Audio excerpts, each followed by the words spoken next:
जी, तो last video में हमने इनहेलेशन इंजरी को पूरी तरह से मैनेज करना सीख लिया था। उसको जल्दी से रिवाइज करेंगे, फिर अगले टॉपिक की तरफ जाएंगे। मैंने आपको कहा था कि इनहेलेशन इंजरी आप सस्पेक्ट किन पेशेंट में, उफ अल्लाह, इनहेलेशन इंजरी आप सस्पेक्ट किन पेशेंट में करते हो? वो सारे साइंस बताए थे कि अगर कोई इंक्लोज्ड स्पेस में है, अगर किसी का उस एरिया में नेक और फेस के एरिया में आपको जो है ना वो बर्न मिल रहा है, अगर किसी के माउथ में ब्लिस्टर्स है, अगर कोई हॉर्सनेस हो, मतलब ये सारे आपको याद हो चुके होंगे। अगर ये साइंस मौजूद है, आपने सस्पेक्ट करना है इसको इनहेलेशन इंजरी हुई होगी। अगर इनहेलेशन इंजरी आप सस्पेक्ट कर रहे हो तो आप उस पेशेंट का एयरवे मैनेज करो। एयरवे मैनेज आपने एज सुन एज पॉसिबल करना है, एंडोट्रेकियल इंट्यूबेशन कर देनी है। आपने वेट नहीं करना साइन एंड सिम्टम डेवलप होने का, क्योंकि फिर एयरवे फ्लूएन हो जाएगी और आपको क्रिकोथायरॉइड करनी पड़ेगी। न्यूमोनाइटिस, न्यूमोनाइटिस आपने सस्पेक्ट कर लिया। आप इस न्यूमोनाइटिस को सस्पेक्ट तब करते हो कि इनक्लोज स्पेस में जो है ना वो रहने की मतलब थोड़ी देर तक हिस्ट्री हो, ठीक है। तो फिर जो है ना वो पेशेंट न्यूमोनाइटिस आपने सस्पेक्ट करना है और तब आपने क्या करना होता है, ऑक्सीजन देनी होती है। मेटाबॉलिक पॉइजनिंग, इसमें भी अगर कार्बन मोनोऑक्साइड सस्पेक्ट कर रहे हो तो आपने ऑक्सीजन देनी है। साइनाइड है तो फिर आपने हाइड्रोक्सीकोबालामीन। और सर्कमफेरेंशियल में मैकेनिकल वो ब्लॉक कर रहा था, रिब्स को मूव नहीं करने दे रहा था, तो स्टेरोटमी। तो ये सारी इनहेलेशन इंजरी की मैनेजमेंट हमें बहुत अच्छे से समझ आ गई है। अब हम आगे चल सकते हैं, मूव ऑन कर सकते हैं, ठीक है। तो अच्छा, नेक्स्ट चलते हैं जी। नेक्स्ट में बात करते हैं जी बर्न वोन को असेस कैसे करना है। अब हम उसका साइज सबसे पहले असेस करना चाहेंगे, फिर उसकी डेप्थ असेस करेंगे। तो साइज असेस करने के लिए उसने बताया कि एक हमारे पास तरीका होता है, पेशेंट के ना हैंड को यूज करते हैं। तो पेशेंट का जो हैंड यूज किया जाता है ना, वो सिर्फ तब हम यूज कर सकते हैं अगर स्मॉल एरिया का बर्न है। अच्छा मेथड है ये, नो डाउट, लेकिन स्मॉल एरिया के बर्न को, अब ये तो नहीं कि बहुत ज्यादा बर्न है तो आप तब ये रिलायबल नहीं रहता। स्मॉल एरिया का बर्न अप टू 10% तक सिर्फ एरिया इन्वॉल्व हुआ है, तब आप ये यूज कर सकते हो। इसमें ना पेशेंट का हैंड जो है ना वो उसके बराबर एक पेपर काट लेते हैं, मतलब पेशेंट के हैंड की साइज के इक्वल पेपर काट लेते हैं, फिर उस पेपर को रख के ना डिफरेंट एरियाज पे तो देख लेते हैं कि कितना एरिया टोटल बन रहा है। अब वो जो पेशेंट का हैंड है ना वो अप्रोक्सीमेटली इक्वल है 1% बॉडी सर्फेस एरिया के, 1%। अब जितनी जगह पे भी आप वो पेपर रखोगे, लाइक वो 10 एरियाज पे आपको पेपर रखना पड़ा तो 10%, 9 पे रखना पड़ा तो 9%, इस तरह से ये आप मेथड यूज करते हो, ठीक है। ये स्मॉल एरिया के लिए। फिर आ जाती है जी, अगर इमरजेंसी में आपको या प्री हॉस्पिटल में आप जल्दी से देखना चाहोगे कि कितना परसेंट एरिया है, तो फिर आप वैलेस रूल ऑफ 9, ये रिलायबल नहीं है, मतलब रिलायबल इन सेंस के एक्यूरेट नहीं है, ठीक है। और ये जो है ना ओवर एस्टिमेट कर देता है, बर्न का साइज थोड़ा कम होता है, ये ज्यादा ही बता देता है। और ये अगर ओबीस पेशेंट हो उनमें भी ये काम नहीं करता, क्योंकि ओबीस पेशेंट का जो है वो लेग्स का और जो टोर्सो है उनका सर्फेस एरिया इंक्रीज होता है और आर्म और हेड का सर्फेस एरिया थोड़ा डिक्रीज होता है, मतलब इस तरह से उनमें थोड़ी सी ना चेंजेस होते हैं। लेकिन वो फिर ये वैलेस रूल ऑफ 9 जो है फिर ये रिलायबल नहीं रहता, ठीक है। अच्छा, तो हम इसको यूज सिर्फ तब करते हैं जब हम इमरजेंसी में और प्री हॉस्पिटल में करना हो। तो फिर जो ज्यादा रिलायबल है ना वो that is land Browder chart, ठीक है। ये ज्यादा रिलायबल है लार्ज एरिया के लिए, और स्मॉल एरिया के लिए जो है वो रिलायबल है जी पेशेंट का हैंड वाला जो मेथड है वो वाला, ठीक है। लेकिन अगेन वही चीज के वैलेस रूल ऑफ 9 इमरजेंसी के केसेस में हमारे लिए बहुत हेल्पफुल है, फौरन फौरन से मेजर कर लेते हैं। ये मैंने कहा था हम साइज मेजर करेंगे। नेक्स्ट हम बात करेंगे डेप्थ की। अब डेप्थ असेस कैसे की जा सकती है? डेप्थ असेस करने के लिए ये सुपरफिशियल क्या होता है, डीप डर्मल क्या होता है, ये सारा वहां पे लिखा हुआ है डॉगर पे, आपने वहीं से करना है। 2 से 3 चीजें मैंने आपको बतानी थी कि सुपरफिशियल बर्न होते हैं उनमें कैपिलरी फीलिंग हो रही होती है, डीप जो पार्शियल थिकनेस होते हैं उनमें ब्लैंचिंग नहीं हो रही होती, लेकिन सेंसेशन थोड़ी बहुत मौजूद होती है। और जो फुल थिकनेस है उनकी सेंसेशन सारी खत्म हो जाती है, लेदरी से अपीयरेंस आ रही होती है, ठीक है। अच्छा, ये देखें जरा, उसने कहा ए में सुपरफिशियल पार्शियल थिकनेस है, ये सुपरफिशियल है, पार्शियल थिकनेस है, आपको नजर आ रहा है कैपिलरी फीलिंग। बी में उसने कहा कि ये हील हो गया है और 3 मंथ पे ये बिल्कुल हील हो गया, एक ही वुंड उसने दिखाया, उसकी हीलिंग दिखाई हुई है।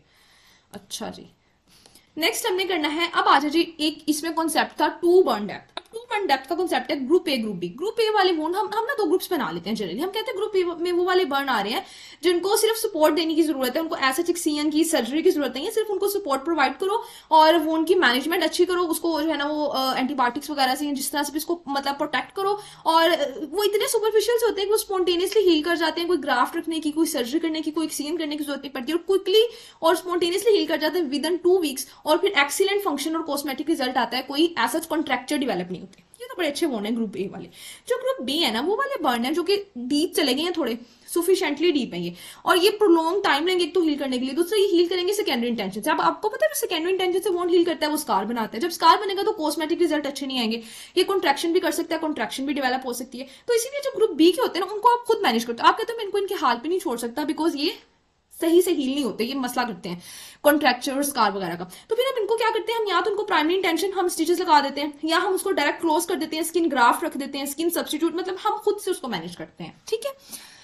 चलें, अब आते हैं जी फ्लूइड रिससिटेशन की तरफ। ए बी सी में अगर बात की जाए, एयरवे ब्रीथिंग तो हो गया, सर्कुलेशन फ्लूइड देने पड़ते हैं। फ्लूइड जो देने होते हैं ना, एक एस्टिमेट उसने कहा कि अगर 15% से ज्यादा बर्न हुआ है ना किसी अडल्ट में, तो उसको रिससिटेशन की जरूरत है। अब आपने उसको रिससिटेट करना है, और अगर चाइल्ड है तो उसमें 10% से भी ज्यादा एरिया बर्न हो गया तो रिससिटेट करना पड़ेगा। अच्छा, अब रिससिटेशन हमने देने तो फ्लूइड ही है, लेकिन फ्लूइड कितना देना है ये फैसला भी तो करना है ना, और फ्लूइड कौन सा देना है।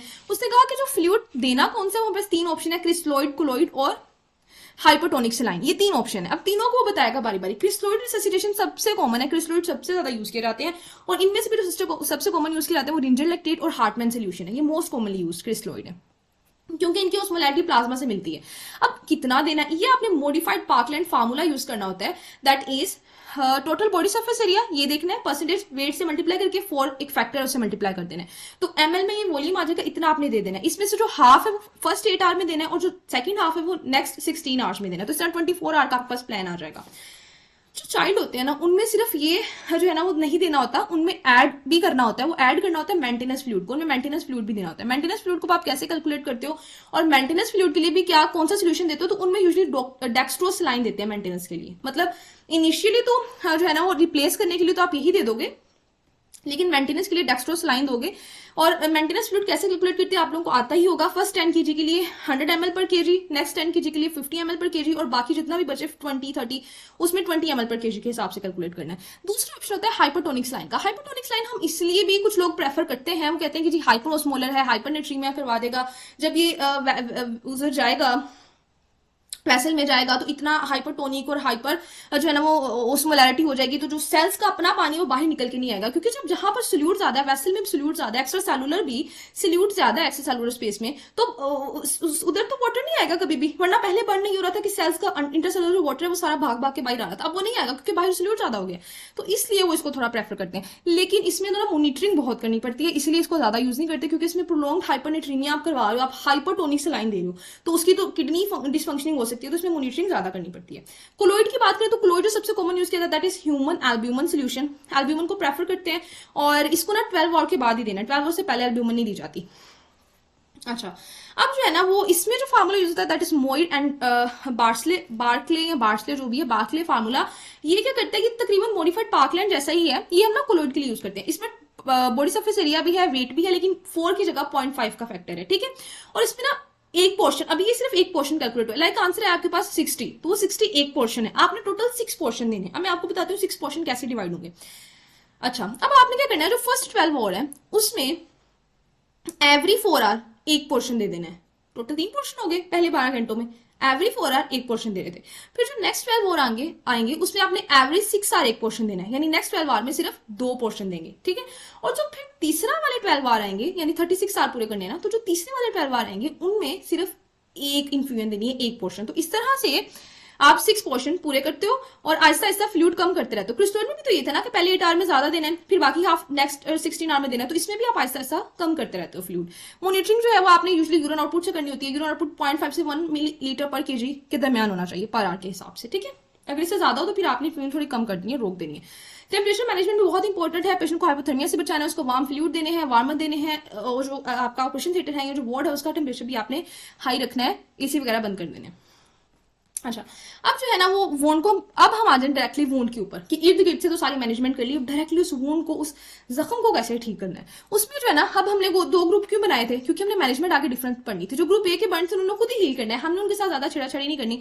हमने बस ये करना है कि पेन को कंट्रोल करना है, पेशेंट को एनाल्जेसिक देना है। दूसरे हमने ये कोशिश करनी है कोई अगर ऐसा फैक्टर मौजूद है जो इसको ग्रुप बी में बदल सकता है, जो इसको ज्यादा सिवियर कर सकता है, उस फैक्टर को रिमूव करना है। लाइक अगर कोई इन्फेक्शन वगैरह आप सस्पेक्ट कर रहे हो तो आपने एंटीबायोटिक दे देनी, उससे आपने बचा लेना है, लेकिन आपने इसको सर्जरी वगैरह नहीं करनी, ठीक है। अगर कहने सबसे अच्छी बात तो ये होती है कि इसको कवर भी ना किया जाए, ये ऐसे इसका एक्सपोजर रखा जाए एनवायरनमेंट के साथ। लेकिन क्योंकि अगर एक्सपोजर रखेंगे तो पेशेंट के लिए ना बड़ी अनकंफर्टेबल सिचुएशन होती है, कभी उसके ऐसे जो है ना वो किसी चीज से लग रहा है बाजू, कभी उसका जो है ना वो चादर से अटक रहा है, कभी ऐसे, तो बड़ा फिर वो पेनफुल होता है और ये वर्सन भी हो सकता है। इसलिए फिर उसकी ना इस अनकंफर्टेबिलिटी से बचाने के लिए क्या करते हैं, जैसे ये वर्ड होता है कोई अनकंफर्टेबिलिटी आई डोंट नोट नाउ, ऐसे ही बोल दिया मैंने फ्लो में, शायद होता भी हो वैसे। अच्छा, उसको ना फिर क्या, डिस्कम्फर्ट, ओके डिस्कम्फर्ट होता है, वह डिस्कम्फर्ट से बचाने के लिए हम क्या करेंगे, हम ना उसको अगर कवर करना भी है तो उसने यहाँ पर बताई हुई थी ड्रेसिंग, 1 मिनट, हाँ, वैसलीन इम्प्रेग्नेटेड गॉज यूज कर लेनी है आपने, या आपने फेनेस्ट्रेटेड सिलिकॉन शीट यूज करनी है। तो फेनेस्ट्रेटेड सिलिकॉन शीट या वैसलीन इम्प्रेग्नेटेड गॉज आपने ये यूज करनी है क्लोरहेक्सिडीन की, ठीक है। फिर आपने उसको ये वाली बैंडेज यूज कर देनी है। अगर आप मोर इंटरेक्टिव ड्रेसिंग यूज करना चाहो तो फिर उसमें हाइड्रोकोलॉइड और बायोलॉजिकल ड्रेसिंग्स भी आ जाती हैं, बट ज्यादा अच्छी ये दो हैं जो मैंने पहले बताई हैं। ये तो होगी सुपरफिशियल की आसान सी मैनेजमेंट। लेकिन जो ग्रुप बी है ना, वो थोड़ा तंग करता है, उसको आपको सर्जरी वगैरह करनी पड़ती है। पहले तो अगर आपको स्टोटमी करने की जरूरत है, आपने वो कर देनी है, ठीक है। अगर चेस्ट में आपको करनी पड़ी है तो आपने 2 लॉन्गिट्यूडनल और 2 हॉरिजॉन्टल इंसियर लगाने होते हैं। अगर लिम्स में करनी पड़ी है तो आपने मिड एक्सियल लाइन पे इंसियर लगाना होता है, ठीक है। अच्छा, और क्योंकि स्ट्रोट में करते हैं ना, बहुत ब्लीडिंग होती है, बहुत ब्लड लॉस होता है, तो आपने एक तो डायथर्मी यूज करनी है और दूसरा आपने ब्लड पहले से अपना अरेंज करके रखना है। अच्छा, नेक्स्ट आ जाती है सर्जिकल ट्रीटमेंट। सर्जिकल ट्रीटमेंट आपको करनी पड़ती है ग्रुप बी की। ग्रुप ए तो हो गए मैनेज, ग्रुप बी की सर्जरी करनी पड़ेगी। ग्रुप बी में जो सर्जरी करनी होती है ना, वो आपने एज अर्ली कर देनी होती है। मतलब पहले आप पेशेंट आया, आपने उसका सारा एयरवे, ब्रीदिंग, सर्कुलेशन मैनेज कर लिया, उसको एनाल्जेसिक दे दिया, सारा कुछ कर दिया। अब आपका नेक्स्ट जो है ना, स्टेरोटमी भी कर दी। आपका वेरी नेक्स्ट प्रोसीजर होना चाहिए कि मैं इसकी सर्जरी कर दूं। क्यों? क्योंकि 3 विंडोज है जो मैं आपको बताने लगी हूँ, उन विंडोज की वजह से हम सर्जरी जल्दी करते हैं, हम उसको डिले नहीं ज्यादा करते। सर्जरी का मतलब है कि वो निक्सियन करना सारा, अच्छा, या ग्राफ्ट को प्लेस करना है तो वो एनेस्थेटिक विंडो, फिर है हेमोडायनेमिक विंडो, फिर है बैक्टीरियल विंडो। एनेस्थेटिक विंडो ये है कि पेशेंट जो है ना, अभी तो थोड़ा मैनेज है, उसको थोड़ा स्टेबल है, तो आप उसको एनेस्थीसिया दे सकते हो, जनरल एनेस्थीसिया देकर उसको सारा सर्जरी कर सकते हो। लेकिन एक दफा पेशेंट को कॉम्प्लिकेशन डेवलप होना शुरू हो गई एयरवे की, या वो जो सारी एयरवे ओक्लूजन था, या वो न्यूमोनाइटिस की सारा कॉम्प्लिकेशन, मैंने कहा था लेट लेट सिम्टम आते हैं, वो सब डेवलप होना शुरू हो गया, या पेशेंट को जो है रेस्पिरेटरी डिस्ट्रेस सिंड्रोम हो गया, तो फिर जो है वो आप उसको एनेस्थीसिया नहीं दे सकते, वो बचेगा ही नहीं, ठीक है। इसीलिए इसको एनेस्थेटिक विंडो कहते हैं, ठीक है। ये फिर आप जो है ना, वो 2 से 3 दिन में ये चीजें डेवलप होना शुरू होती है। 2 से 3 दिन से पहले पहले आप 48 आवर के बाद या 48 आवर से भी पहले आप कर लेते हो सीएन, ठीक है। एग्जैक्ट क्योंकि उसने, अच्छा एग्जैक्ट उसने यहाँ पे वैल्यू लिखी हुई है, आफ्टर 48 आवर ज्यादा मसला बनता है, तो 48 आवर से पहले पहले आपने मोनिक सीएन कर देनी है, ठीक है। दूसरी विंडो होती है हीमोडायनेमिक विंडो। हीमोडायनेमिक विंडो में भी यही है कि आहिस्ता आहिस्ता उसका इन्फ्लेमेटरी वैसोडाइलेटर बढ़ते जाएंगे। ये वैसोडाइलेटर वैसल्स को डायलेट भी करवाएंगे, कोएगुलोपैथी भी वहां पे कर देंगे, और लीकी भी बनाते जाएंगे वैसल को। और फिर जो है वो इतना मसला बन जाएगा कि आप वैसोकंस्ट्रिक्टर एजेंट भी दोगे तो वैसल उसको रिस्पॉन्ड नहीं करेंगे। ये चीजें हमने शोक में, ये चीजें हमने मेटाबॉलिक रिस्पॉन्स इंजरी में पहले की हुई है, तो बर्न वीक इंजरी है ना, तो ये सब डेवलप होना शुरू हो जाएगा। ये फौरन से डेवलप तो नहीं होगा ना, 2 से 3 दिन लेगा, तो इसलिए उन 2 से 3 दिन से पहले ही, 48 आवर से पहले ही आप मोनिक सीन कर दो हीमोडायनेमिक विंडो में, ठीक है, ताकि इससे पहले कि इतना उसका फ्लूइड लॉस हो जाए, फिर आपको पता नहीं कितना ब्लड देना पड़ेगा, ब्लड लॉस बहुत ज्यादा होगा, क्योंकि वैसल्स में एक तो कोएगुलोपैथी है, जरा सा आप कट लगाओगे ब्लड आना शुरू हो जाएगा, क्लॉट बनेगा ही नहीं, ठीक है। वैसोकंस्ट्रिक्टर एजेंट दोगे फायदा ही नहीं होगा। तो ये दूसरी विंडो है। तीसरी बैक्टीरियल विंडो है। बैक्टीरियल विंडो में भी वही चीज है कि आप अगर 2 से 3 दिन सर्जरी डिले करोगे तो वहां पर, क्योंकि वूंड है वहां पर, तो इजीली ग्रो कर सकते हैं बैक्टीरिया, तो वो जाके अंदर इन्फेक्शन करवा देंगे। उनके इन्फेक्शन होने से पहले पहले आप वोन को क्लियर करके मैनेज करके ड्रेसिंग लगा दो ऊपर, ठीक है। चले, ये मैंने आपको 3 वीडियोस बता दी। नेक्स्ट जो है वो, ये सारी उसने अच्छी डॉक्टर पे बताई, वहीं से कर लो ड्रेसिंग्स। नेक्स्ट क्या था? नेक्स्ट आई गेस इतनी इंपॉर्टेंट चीज कोई भी नहीं थी। सर्जरी में आपने वही करना है, उसको एक्सरसाइज कर देना है, और फिर ड्रेसिंग ये जो सारी है, ये सारी ग्रुप बी के लिए हम यूज करते हैं, ठीक है। बाकी जो है वो ऐसा कुछ भी नहीं है। ग्राफ्टिंग वगैरह हम प्लास्टिक सर्जरी में देखेंगे। और अच्छा, ये देख लेते हैं एनाल्जेसिया। अगर लार्ज बर्न हो तो आपको आईवी ओपियोइड्स देने पड़ते हैं, फिर वो एनसेट वगैरह से बात नहीं बनती। एनर्जी बैलेंस का बहुत ख्याल रखना पड़ता है, क्योंकि पेशेंट कैटाबॉलिक स्टेट में होता है, उसको बहुत ज्यादा एनर्जी चाहिए होती है। और एक चीज ये इंपॉर्टेंट है कि कोई भी एडल्ट अगर उसमें 15% से ज्यादा एरिया बर्न हो गया है, एनी पर्सन जिसमें 15% से ज्यादा एरिया बर्न हो गया, और चिल्ड्रन में तो 10% है, रिसर्चेशन में भी देखा था, तो उसको आपकी न्यूट्रिशन रिक्वायरमेंट आपको ज्यादा देनी पड़ेगी, उसकी बढ़ जाएगी रिक्वायरमेंट। और 20% अगर किसी में भी बर्न हो गया, चाइल्ड है, ओल्डर है, अडल्ट है, उसमें भी रिक्वायरमेंट बढ़ जाएगी, ठीक है। आपने नेजोगैस्ट्रिक या नेजोजेजुनल ट्यूब यूज करनी होती है, और 6 आवर्स के अंदर अंदर आपने इस ट्यूब की मदद से इंटायर फिटिंग शुरू करवा देनी है, नेजोगैस्ट्रिक या नेजोजेजुनल ट्यूब से। अच्छा जी, मॉनिटरिंग। मॉनिटरिंग जो है ना, वो इन्फेक्शन के लिए करनी होती है, क्योंकि पेशेंट इम्यूनो कॉम्प्रोमाइज है, उसके बहुत सारे पोर्टल एंट्री के। डायरेक्टली वुंड से इन्फेक्शन जा सकते हैं, कैथेटर से जा सकते हैं, अपॉर्चुनिस्टिक इन्फेक्शन एक्टिवेट हो सकता है। आपने उसको मॉनिटर करते रहना, जहां पे आपको लगे टेम्परेचर ज्यादा हो रहा है, जहां पे इन्फेक्शन का कोई साइन नजर आए, फौरन से एंटीबायोटिक्स दे देनी है, ठीक हो गया। बाकी नर्सिंग केयर, ऑक्यूपेशनल थेरेपी, ये सारी चीजें लोगों में लिखी हुई हैं। आगे इसमें ऐसा कुछ भी नहीं है, मैंने आपको सारे इंपॉर्टेंट पॉइंट्स कवर करवा दिए हैं।